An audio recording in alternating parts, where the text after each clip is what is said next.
सुबह की ठंडी हवा और धूप की पहली किरणें गांव की गलियों में फैल रही थीं। खेतों में आज भी वही मेहनत का जुनून दिख रहा था जो पीढ़ियों से चला आ रहा था। रामू अपने खेत में हल लेकर खड़ा था। मिट्टी में हल चलाना उसकी दिनचर्या का हिस्सा था। पहले मिट्टी को भली तरह तैयार करना होगा। अगर मिट्टी सही नहीं रही तो फसल भी ठीक नहीं होगी। रामू अपने खेत से घर की ओर लौटता है। रामू का घर छोटा था, लेकिन उसमें खुशियों की कमी नहीं थी।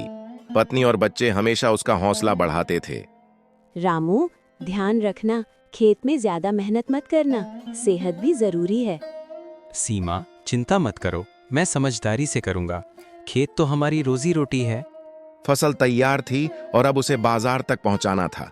यह कदम हमेशा चुनौतीपूर्ण होता था। आज मंडी में फसल बेचनी है। उम्मीद है कि अच्छा दाम मिलेगा। मंडी में लोग अपने अपने सामान की बिक्री कर रहे थे। रामू भी अपने धैर्य और मेहनत पर भरोसा रखता था।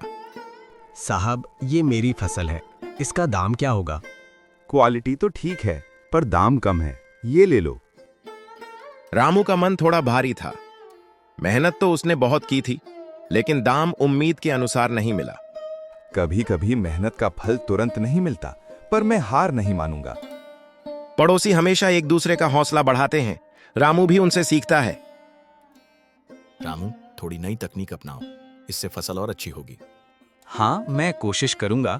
मेहनत के साथ समझदारी भी जरूरी है। रामू ने नई तकनीक अपनाने का निर्णय लिया। उसने बीज, उर्वरक और सिंचाई का नया तरीका अपनाया।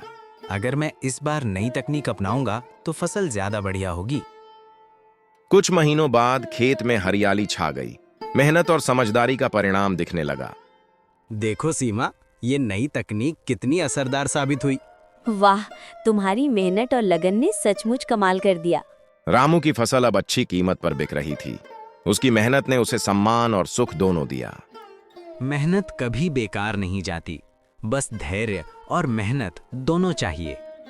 रामू के बच्चों की आंखों में खुशी झलक रही थी।